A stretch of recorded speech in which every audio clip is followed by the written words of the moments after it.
You're watching Past Perfect, where history's most iconic figures return in vivid detail. The American Civil War was not only forged by armies, but by writers, rebels, and unlikely heroes. Robert E. Lee, Jefferson Davis, George B. McClellan, Albert Sidney Johnston, George Pickett. Names that still ignite debates remembered in triumph and tragedy. But our number one remains the most feared, a commander whose march left ashes and terror behind. That's why in this countdown, we begin at number 20 and descend through 20 legends who defined a nation divided. With AI and history reborn, we reveal Civil War figures as you've never seen them before. If you enjoy this journey through the past, don't forget to like, subscribe, and share your thoughts in the comments. So, adjust your kepi and let the countdown begin. Number 20.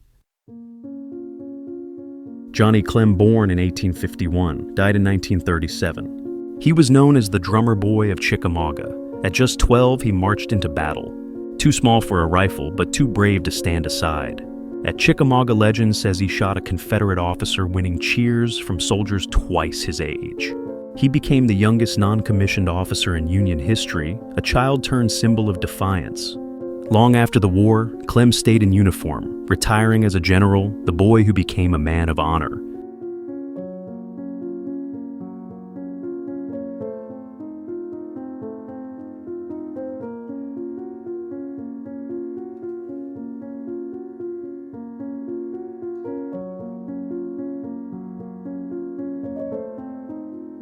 While Johnny carried his drum into battle, number 19 captured the war in words, revealing the hidden world of the Southern elite. Number 19. Mary Chesnut, born in 1823, died in 1886. She was the Southern lady with a pen sharper than any sword. Wife to a Confederate officer, yet more than just a bystander. Her diary from Dixie pulled back the curtain, revealing the glamour and despair of the Southern elite. She wrote of candlelit balls, then of hunger, fear, and the crumbling of a way of life. Her words became the soul of the Confederacy's downfall, a voice both intimate and unflinching. Today, her diary stands as a window into a lost world, equal parts elegance and tragedy.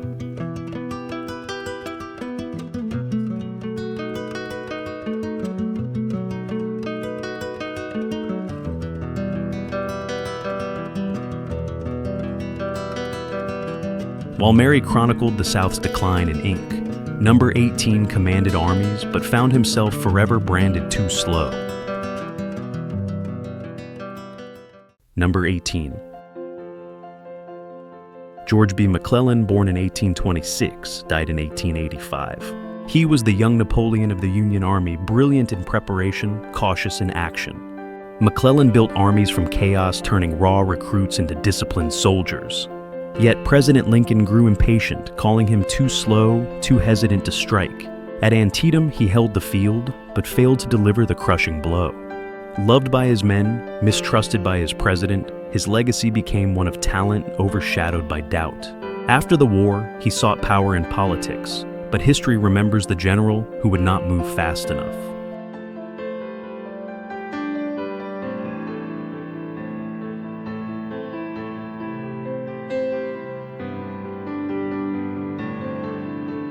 While McClellan's caution cost him greatness, number 17 gave voice to the common soldier, capturing the war's raw truth in his own words.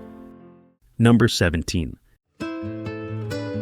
Sam Watkins, born in 1839, died in 1901. He was no general, just a private in the Confederate ranks. But his memoir, Company H, became one of the most vivid accounts of the war.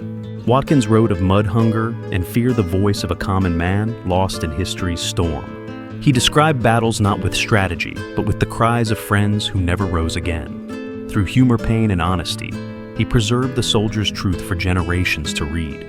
Watkins reminds us that war is not only about leaders, but about the countless lives caught in its fire.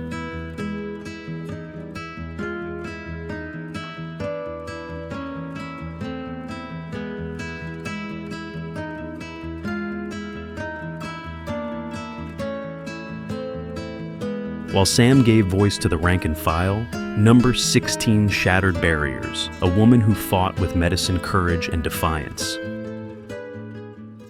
Number 16. Mary Edwards Walker, born in 1832, died in 1919. She was no ordinary woman of her time, but a surgeon who walked onto the battlefield. Dressed in trousers and a soldier's coat, she defied every rule of convention. Treating the wounded under fire, she saved countless lives with steady hands. Captured by the Confederates, she endured prison before being exchanged. For her service, she received the Medal of Honor, the only woman in U.S. history to do so. Walker's life was a battle against prejudice, a fight she carried long after the guns fell silent. If you're inspired by these forgotten voices, don't forget to like, subscribe, and share your thoughts below.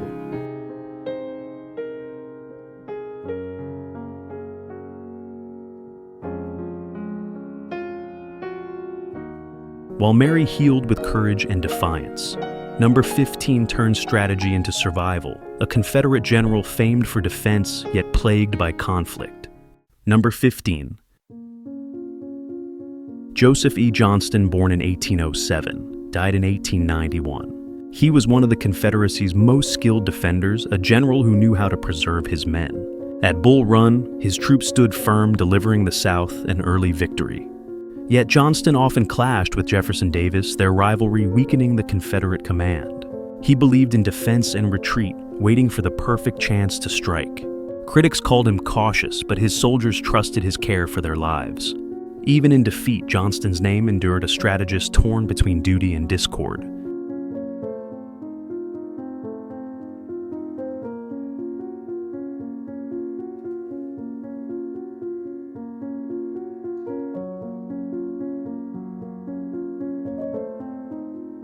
While Johnston guarded the South with wary hands, Number 14 fought in disguise, a woman who risked everything to march as a soldier.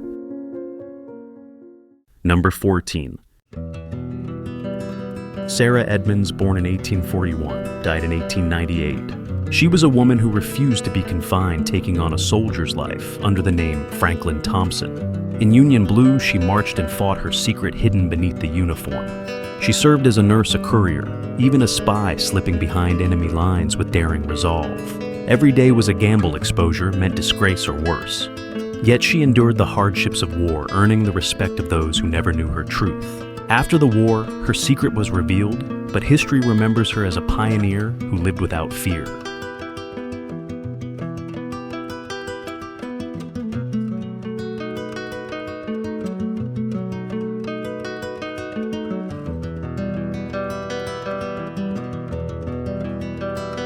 While Sarah fought under a false name, Number 13 carried his under fire, a general remembered more for failure than fame.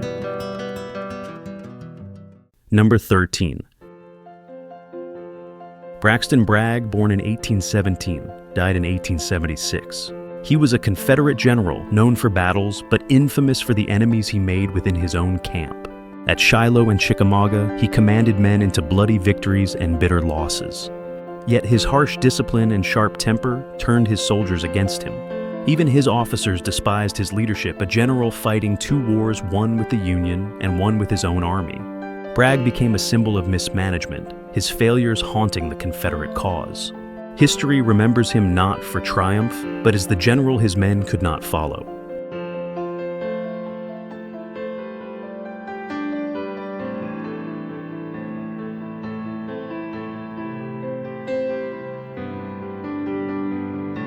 While Bragg's name became a curse among his troops, Number 12 charged into glory at Gettysburg, his name forever tied to a desperate gamble. Number 12.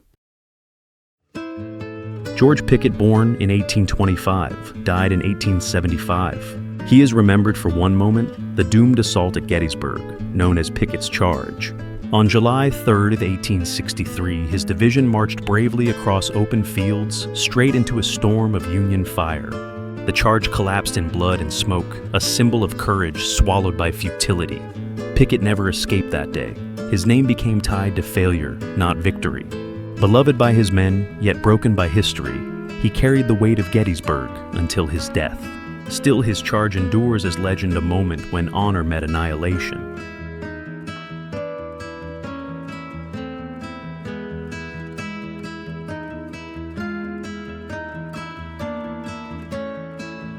while Pickett's men fell on the fields of Gettysburg.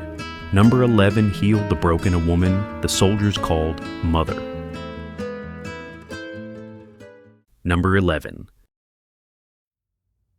Mary Ann Bickerdyke, born in 1817, died in 1901. She was not a soldier, but the Union soldiers called her Mother. Bickerdyke marched with the armies, bringing medicine, food, and comfort to the wounded. She built field hospitals from chaos, turning blood-soaked tents into sanctuaries of hope. Fearless under fire, she went where the need was greatest, never asking permission. Her devotion earned the love of the troops who cheered. Mother Bickerdyke is with us tonight. After the war, she continued her mission, a healer who carried compassion into a divided nation. If you've been moved by these untold stories, make sure to like, subscribe, and comment your favorite Civil War figure below.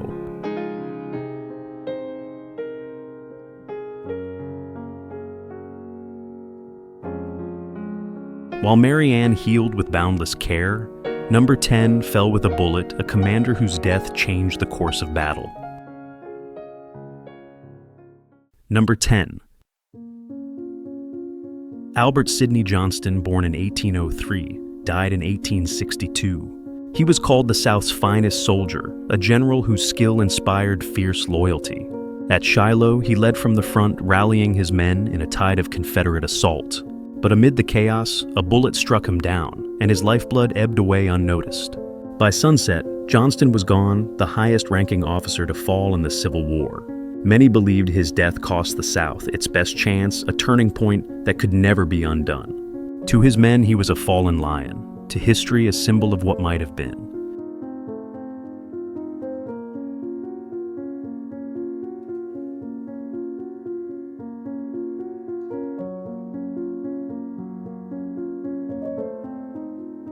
While Johnston's death left the Confederacy grasping for hope, Number 9 captured the war in a different way, etching its horror into glass and shadow. Number 9. Mathew Brady, born 1822, died in 1896. He never carried a rifle, but he gave the Civil War its most enduring face. With his camera and glass plates, Brady captured the truth no words could tell. From shattered bodies on battlefields to weary eyes of soldiers awaiting their fate. His photographs brought the war home, forcing civilians to confront its grim reality. Exhibitions in New York stunned the public, the dead of Antietam etched into memory forever. Though he died in debt and obscurity, his work shaped how America remembers its darkest war.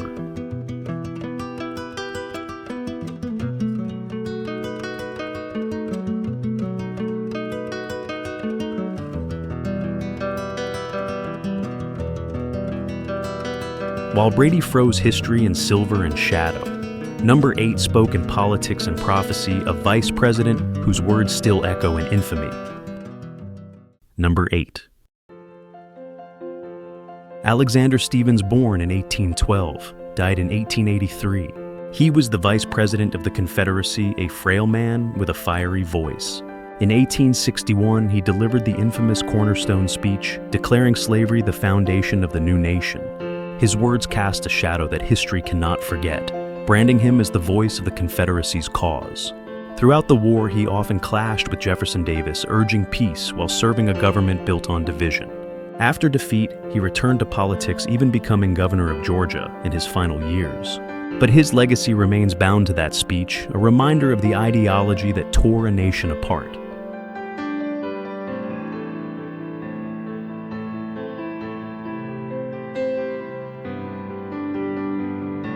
While Stephens gave the Confederacy its creed, Number 7 penned surrender itself, an Iroquois officer who wrote the words that ended the war. Number 7. Ely Parker, born in 1828, died in 1895. He was a Seneca chief, yet he wore Union blue as a trusted aide to General Grant. At Appomattox, as silence fell, it was Parker's hand that penned the terms of surrender. Lee read the words, then looked at the Native American officer before him. "It is good to have one real American here," Lee said. Parker replied, "We are all Americans." His presence symbolized unity, a bridge between nations within a fractured land. After the war, Parker served as the first Native American Commissioner of Indian Affairs, a life of service both honored and burdened.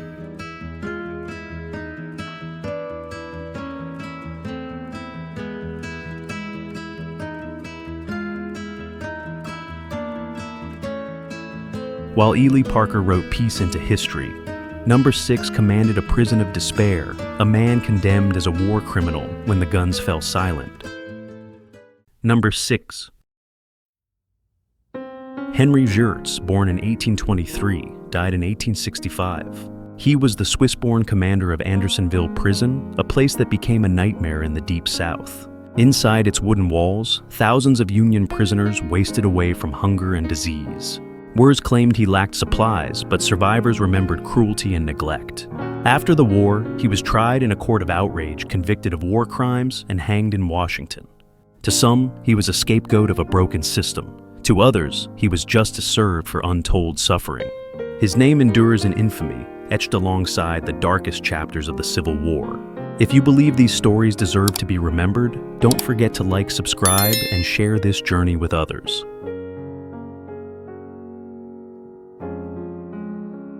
While Wirz's prison became a symbol of horror, Number 5 carried the weight of a nation as the President of the Confederacy himself. Number 5. Jefferson Davis, born in 1808, died in 1889. He was the President of the Confederacy, a man chosen to lead a doomed nation. Once a U.S. Senator and war hero, he believed secession was the South's destiny. From Richmond, he fought to hold the fragile states together, clashing with generals and allies alike.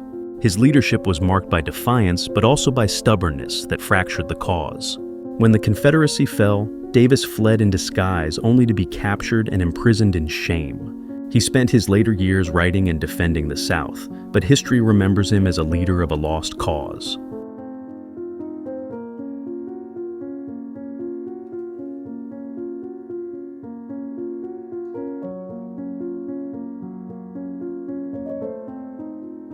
While Davis wore the mantle of a fallen nation, Number 4 wore the burden of Lincoln's shadow, a president nearly torn from power by his own country. Number 4. Andrew Johnson, born in 1808, died in 1875. He rose from poverty, a tailor's needle guiding him into politics. When Lincoln fell to an assassin's bullet, Johnson became president of a broken nation. But his stubborn vision of Reconstruction clashed bitterly with Congress. He vetoed reforms meant to protect freed slaves, earning enemies on every side. In 1868, he narrowly escaped removal, saved in the Senate by a single vote. Johnson's presidency became a storm of conflict, his name tied to division and missed opportunity.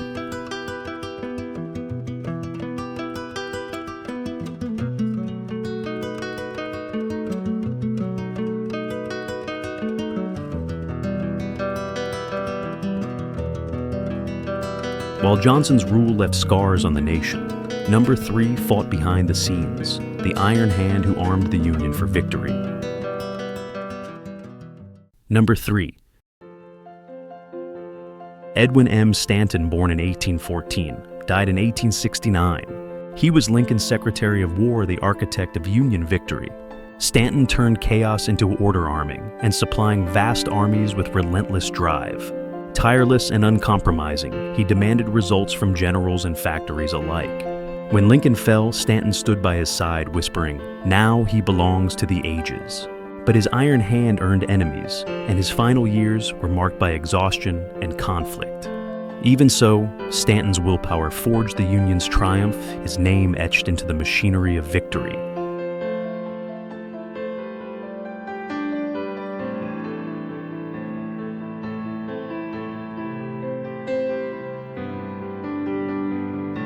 While Stanton commanded the war from Washington, Number 2 commanded it on the battlefield, a Southern legend whose surrender marked the war's end. Number 2. Robert E. Lee, born in 1807, died in 1870. He was the Confederacy's greatest general, a man admired even by his enemies. At Chancellorsville and Fredericksburg, his brilliance outmaneuvered larger Union armies. Yet his bold gamble at Gettysburg failed, and the South never recovered. Lee carried the weight of a lost cause, his dignity unshaken even in defeat.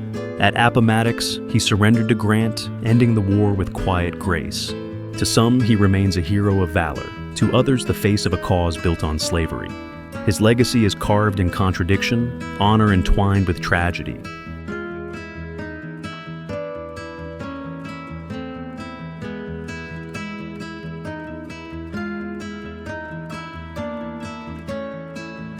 while Lee laid down his sword in surrender.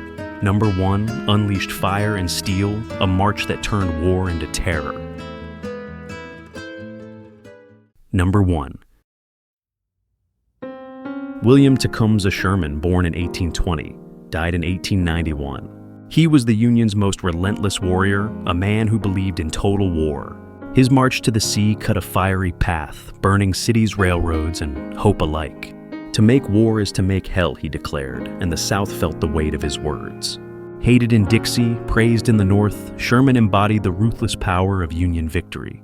After the war, he served as a general, still his name forever tied to destruction and triumph. Sherman remains the most feared figure of the Civil War, a symbol of war without mercy. From Johnny Clem to Sherman, 20 figures of the Civil War have risen again. Their stories of courage, failure, and sacrifice remind us why history must never be forgotten. Subscribe now and join us next time on Past Perfect, where the past lives once more.